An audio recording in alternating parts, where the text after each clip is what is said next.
Xandão, acabou pra você. Esse vídeo vai ser longo, mas vai botar o Alexandre de Moraes na cadeia. Novos documentos mostram que o STF utilizou ilegalmente publicações nas redes sociais para manter presos manifestantes do 8 de janeiro. Quer entender um pouquinho dessa história?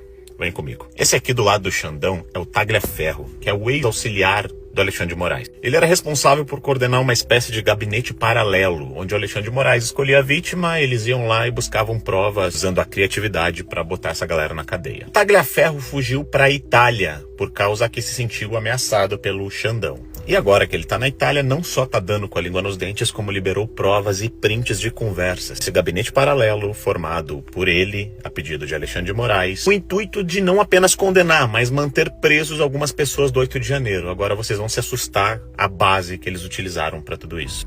Esse aqui é um dos prints quando a PGR pediu a soltura dos presos do 8 de janeiro. E essa é uma conversa do Eduardo Tagliaferro com a Cristina, que é uma pessoa que o Alexandre de Moraes botou ali meio que pra cuidar daquela coisa toda. Dá uma olhada na conversa. A Cristina manda: Eduardo, por favor, consegue pra mim aquela certidão para esses 20 casos? A PGR pediu a liberação provisória para eles, mas o ministro não quer soltar sem antes a gente ver as redes se tem alguma coisa. Basicamente, o ministro Alexandre de Moraes mandava olhar as redes sociais das pessoas para ver qual que era o cunho ideológico delas antes de dizer se elas podiam ir para casa ou não. Ele pedia para ver se elas defendiam o Bolsonaro ou não, se elas criticavam a STF ou não, se elas criticavam o Lula ou não. E o Eduardo responde: boa tarde, tudo bem? Devido ao grande número de mensagens recebidas hoje, a sua ficou para o final. Já está sendo processada. Obrigado, Eduardo. Peço desculpa pela demora. E assim continuou. Mas tem mais. Nesse print é uma conversa com Ayrton, que é um dos juízes auxiliares. E ele diz o seguinte: despeço-me aqui singelamente, pois nos demais grupos já estou me despedindo, já deixando claro que tinham vários grupos de monitoramento às pessoas que não seguiam os ritos de Alexandre de Moraes. E ele continua: que nas audiências de custódia possamos dar a cada um que ele é de direito, a prisão. Grande abraço, mestre, kkk, valeu, Ayrton, um abração. Ou seja, um juiz que deveria garantir, a justiça já tinha a condenação praticamente pronta, baseada nos prints, conversas e redes sociais das pessoas que eles queriam condenar ideologicamente o tempo todo. E olha como a coisa funcionava. O Michel Schellenberger trouxe tudo aqui para nós, é ele que está vazando essas conversas. A Força Tarefa seguiu um processo de 3 etapas. Primeiro, recebiam a lista de detidos da Polícia Federal. Em seguida, consultavam ilegalmente o banco de dados biométricos do TSE, a GestBio, para identificar os manifestantes, usando os dados para encontrar contas nas redes sociais e a equipe produzia certidões. Prestem muita atenção nessa parte. Essas certidões rotulavam quem deveria permanecer preso como positivo e negativo aqueles que tinham chance de serem soltos. Mas baseado em quê? Dá uma olhada nisso daqui. De acordo com o ministro, com o registro do STF, 1.398 certidões foram emitidas das 319 pessoas classificadas, com 69 certidões aqui tivemos acesso, das análises que foram feitas. 42 pessoas foram marcadas como positivas e 277 como negativas. Em seguida, cruzamos os dados com a lista do STF de indivíduos que foram soltos ou enviados para a prisão após as audiências. Embora a certidão negativa não fosse garantia de soltura, nenhuma pessoa que recebeu uma certidão positiva foi solta. Essas certidões secretas nunca foram mostradas aos advogados de defesa. Os motivos para uma certidão positiva incluíam compartilhar postagens sobre protestos, postar conteúdo pró-Bolsonaro, vestir verde e amarelo, seguir páginas de direita, criticar STF, Lula ou as eleições, participar de grupos de Telegram ou WhatsApp, retuitar conteúdo rotulado como desinformação. Era assim que Alexandre de Moraes decidiam quem ia ficar preso ou não no 8 de janeiro. Em um dos casos, a Força Tarefa marcou um caminhoneiro, Claudemiro da Rosa Soares, por uma série de postagens no Facebook que criticavam Lula e questionavam as eleições de 2022. O acusado de tentativa violenta contra o Estado Democrático de Direito, o homem passou 11 meses e 7 dias na prisão sem nunca ter cometido um ato violento. Olha só, esse conteúdo citado o caminhoneiro em um meme perguntando como esse cara conseguiu 60 milhões de votos. Depois Lula foi vaiado no funeral, ou seja, um bando de meme. Isso foi o suficiente para manter esse cara preso. Nesse outro caso, Ademir da Silva foi mantido em prisão por uma única postagem no Instagram.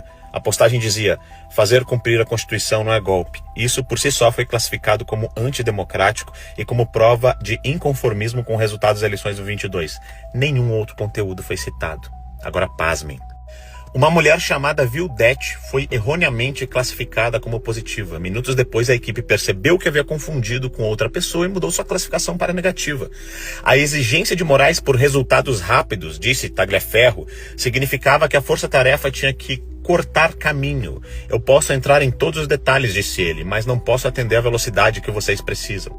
A mulher rotulada erroneamente como positiva era provavelmente Vildete da Silva Guardia, uma aposentada de 74 anos. Mesmo com uma certidão corrigida, ela permaneceu na prisão e só foi solta 21 dias depois devido a uma grave hemorragia intestinal. E detalhe, Vildete foi mais tarde levada de sua casa para a prisão e posteriormente condenada a 11 anos e 11 meses.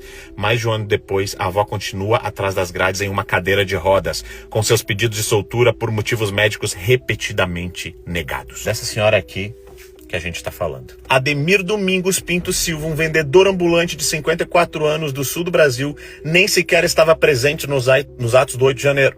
Ele chegou mais tarde naquela noite ao acampamento militar em Brasília para vender bandeiras e camisetas. A polícia impediu ele de sair e foi detido.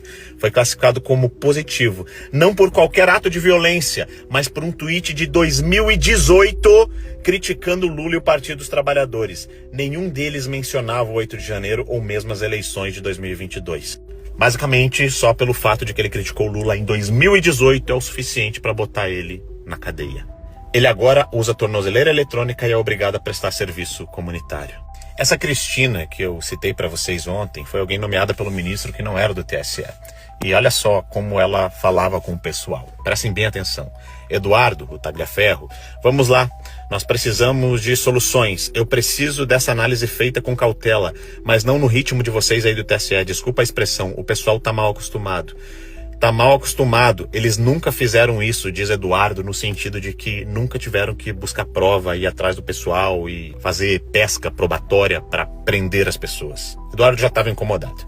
Com o ministro não temos espaço para esse tipo de desculpa. Sistema, não sei. Férias, horário, etc, etc. Estão mal acostumados a trabalhar no ritmo próprio e não no ritmo do ministro Alexandre de Moraes. E o que essa Cristina estava cobrando tanto do Eduardo eram as tais das certidões. Essa que diziam se o pessoal compartilhava material do Bolsonaro, da direita, se era contra o Lula ou coisa do tipo, para botar positivo, manter preso negativo, porque poderia ser solto. E aí ela cobra aqui em outros prints, ó. Eduardo, bom dia. Pessoal, tem fácil as certidões positivas das mulheres para eu imprimir e mostrar para o ministro? E o Eduardo, bom dia. Vou pedir, eles vão pegar, não sei, pois colocaram tudo lá. Isso que pensei. Deve ser, não sei, obrigado. Aí no final ali, ó, chefe, são 17 certidões positivas para mulheres, ou seja, as que permaneceriam presas porque postaram alguma coisa. Agora pasmem com isso. Antes de tomar qualquer decisão, vinha a Cristina e falava com o pessoal. Eduardo, vou te passar uma orientação do ministro. Peça para o Eduardo ver se eles não participaram de grupos de Zap ou Telegram pelo golpe. E o Eduardo responde, boa noite, vou verificar. Só peço tempo, porque o volume está grande e a consulta é complexa. Ele quer para segunda-feira. Posso pedir para parceiros? Até onde fomos, não constam. Mas porque são grupos abertos, de nomes fictícios. Porém, com parceiros podemos ter chance, uma vez que eles têm gente infiltradas em grupos privados, igual nos casos dos empresários. Eles estão citando que eles tinham pessoas infiltradas, parceiros deles, em grupos de empresários. Você lembra o Luciano Hang, que foi condenado porque botou um joinha em uma postagem em um grupo de WhatsApp? Pois bem, é disso aqui que eles estão falando. E vem a Cristina. O problema é vazar a lista. São dos presos do dia 8. Então vou continuar como estamos fazendo, mas a probabilidade de não encontrar nada é gigante, pois muitos grupos foram excluídos, tanto pelos militares quanto por nós.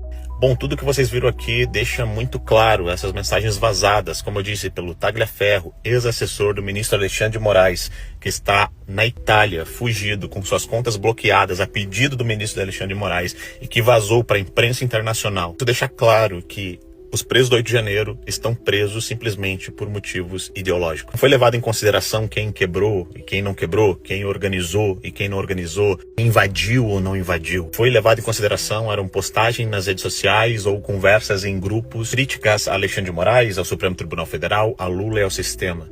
Eles foram presos porque usaram da sua liberdade de expressão garantida pela Constituição Federal.